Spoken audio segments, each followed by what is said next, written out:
world? Join Hekima University College, a constituent college of Catholic University of Eastern Africa, for an MA degree in Peace Studies and International Relations. It is located on Riara Road in Nairobi, Kenya, and run by the Jesuit fathers known for their academic excellence and commitment to social justice. Our state-of-the-art library houses over 110,000 volumes, a wide range of periodicals. Our MA program is selective yet diverse, welcoming students from across Africa and beyond, preparing them to tackle global challenges. Don't miss your chance to be part of a transformative learning experience. Apply now at Hekima University College.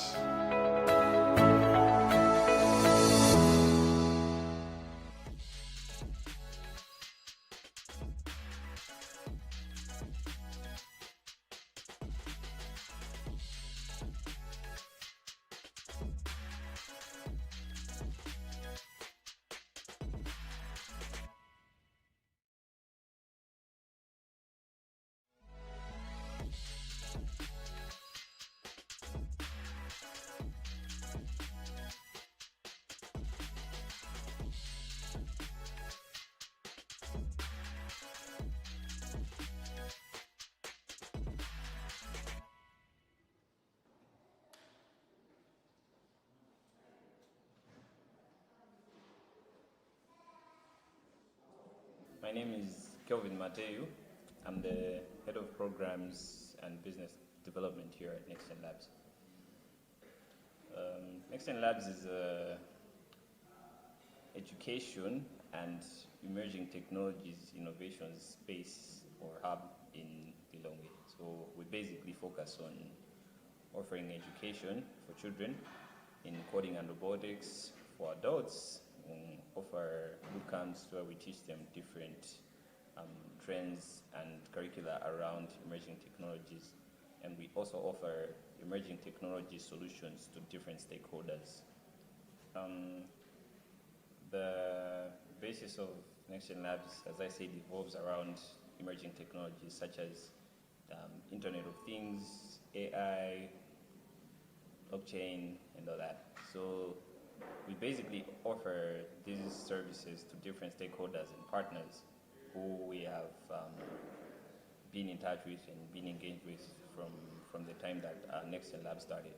So we offer education to different schools and through boot camps here at NextGen Labs, such as Paramount, Bambino, Cage Academy, and the children there basically learn coding and robotics.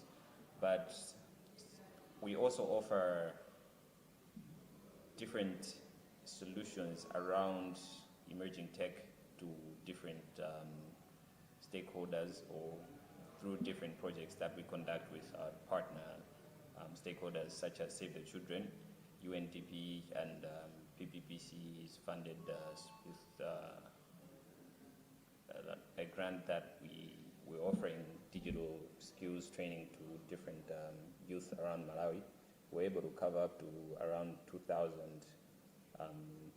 youth from across the country. We have two different projects with Save the Children. There's the Made in Tandile Digital Art Incubation, where we basically offer an incubation from the normal traditional drawing, and we teach children in Form 1 and Form 3 how to do that type of drawing in digital art through 2D and 3D, and they create animations, games, and a bunch of digital creative stuff.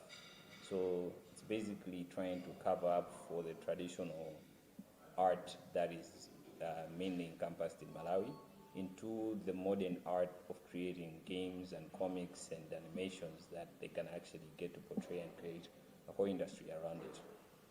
Aside from that, we also offer different incubations, such as through the Future M, which is a project that is done by NextGen Labs through funding from Save the Children, where we're actually having the launch for two of the projects under it, the Blind Classroom and the eFlood system. So the Blind Classroom is basically a digitalized version of the curriculum or syllabus for the primary school for the visually impaired, because the visually impaired do not really have a preference of learning or a better platform of learning aside from the Braille and something called Orbit. We are offering that solution as the basis of how they can actually get to interact with the syllabus through an analog and headphones. So it's basically a systemized AI that teaches the visually impaired, and they get to navigate the whole syllabus through that system. The eFlat system is an early warning detection of floods in flood-prone areas. So it's a device that detects the water levels when they're rising or falling, and alerts people in real time in the communities that are prone to floods. So both of these projects are being launched on Friday, and we're basically going to showcase what these solutions are to the world. Aside from that, we offer different incubation services. In partnership with UNDP, we are offering the Zanchiro incubation, which is basically having an entrepreneur who has an idea, and they go through an incubation process and get funded with up to $12,500. So it's a three-phase incubation with pre-incubation where they come up with an idea and then it gets prototyped, and incubation where they get machinery support for that product or service, and then post-incubation where they get to scale up their product. We're currently having 74 different incubators from across Malawi who are being incubated here at Next Gen Labs. Aside from that, we offer different software and hardware solutions to different stakeholders and companies from across the country. We also offer virtual reality services to different stakeholders. We've had engagements with Amaris Hotel, and we have provided virtual reality as a means of learning to different schools through the virtual reality platforms that we offer. We also do boot camps and incubations and accelerators. We are in partnership with the Tom and Barbara Mpinganila Foundation, who are funding the App Factory Accelerator. So it's basically a competition where this year we're offering up to $15,000 as a total grant prize for the App Factory. Outside of that, we conduct different innovative solutions around emerging technologies, but the main focus is the innovations and the education side of it. It's broadly focused on the basis of what we do as a company. So our focus is education and innovations, but they all evolve around emerging tech. So when offering education, we start with the child, from the child learning through coding and robotics for children. That is a type of an age group that exists for that program. For the boot camps that we conduct for entrepreneurs, then there's different programs and projects that evolve around it, such as the Zanchiro incubation, where the most eligible ones would have to be 18 years old or older. They do not really have to have a background of education. I think the lowest that they can enter through such an incubation is the JC certificate. So we offer boot camps and trainings and walk them through business plans, how they can come up with business plans, market research, and basically instill the basic skill set of an entrepreneur in them, and then walk them through the incubation process. Outside of that, the skill sets that are evolve around, such as a program as the App Factory Accelerator, is the basis of people who already have skill sets in developing different software solutions, and they already have an idea or already have a project which just needs to be scaled or accelerated. So they enter this competition in order to use the grant prize to scale up their projects. So it's tailored around different age groups and demographics of skill sets, but then the core focus is for us to leverage around emerging tech and entrepreneurship. The partnerships that we have with Save the Children they've been in existence. This is I'd say the second year that we've had partnerships with Save the Children. They were from the pilot phase, and as I said, that we're having the launch on Friday. So they're basically going to be launched on Friday as a solution to the masses. The other projects that we have, such as the Zanchiro incubation, is a hands-on project that has been in existence from, I think, 2021 when UNDP came up with the project, and then the partnerships have come in from last year, but it's an ongoing project that will be there for the next 5 to 6 years. But it's not basically a pilot phase based type of incubation. It's a 4-month program where a person enters with an idea in the first month. By the time it's the 4th month, they're basically going to have gone through the process of pre-incubation, incubation, and post-incubation, and then we move on to another cohort. So it just depends on the agendas of the different partners that we have that we would entail to going through either a pilot or a scaling or a mass product or service outside of the solution that we're trying to provide with them. Yeah, we've had a couple of success stories, but they've been not minimal because we're a startup company, for instance, but then big challenges, but we take them as something that we can ideally learn from in order to develop better solutions for our different stakeholders.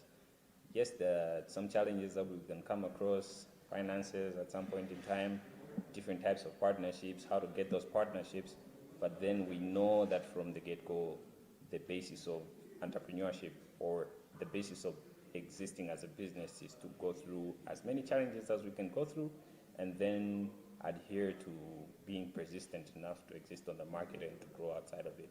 So we're very sure of our product and our services, but then the challenges are not really something that we can say is a big issue for us. So I'm pretty sure that we're on track.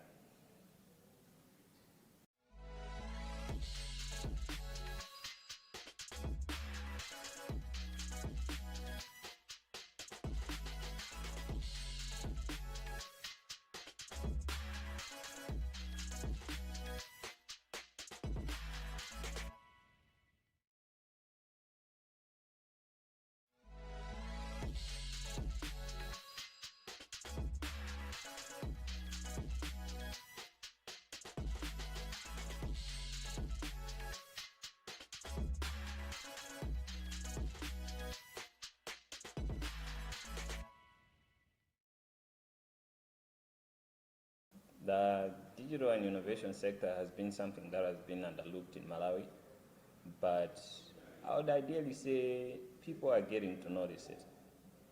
People are getting to see and to know that this thing has a lot of attention span around the world, and they just have to bow down to it because as much as a lot of people are stuck in most of the traditional roles or traditional routes of conducting things, you find that there's some sort of an innovation or some sort of a technology that is being integrated or featured with that traditional way of doing something. So, in my opinion, I think the digital sector of Malawi has been underlooked, but then it is something that is the next big thing that has to happen from Malawi, even from across the world. So people have to embrace it.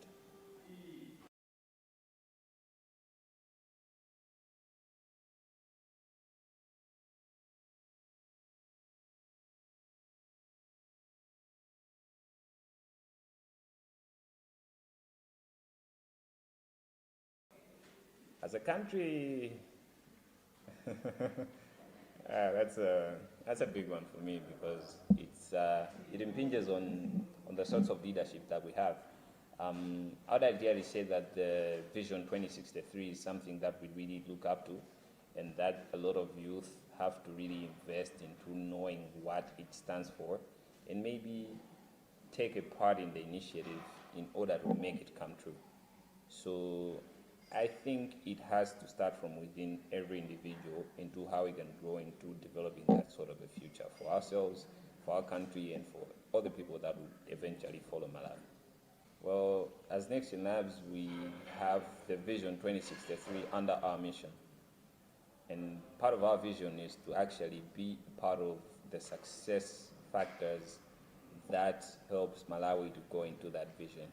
So I would say that we ourselves have to embrace what technology is, have to embrace what innovations are, and then have to take a lead as a country into investing in such a sector so that it actually outgrows and performs the way it is supposed to. And then it can expand into different sectors, into different industries, and as a nation, we can create a sustainable solution even from such an industry, such as the digital world. As Next in Labs, we have big plans and a big vision for Malawi. It does not only end there. We have big plans and a big vision for the world because we believe in the solutions that we provide. They'll actually get to impact a lot of lives. They'll get to change a lot of people's outlets and outcomes of how they underlooked or overlook emerging technologies and education. And I believe that as Nexin Labs, by the time it's the next 10, 15 years, will be one of the biggest game changers in the country, in the sector, in Africa, and in the world. So I believe that with our plans, which I cannot mention for obvious reasons, we're there to create a sustainable solution in the digital sector. No, go big or go home.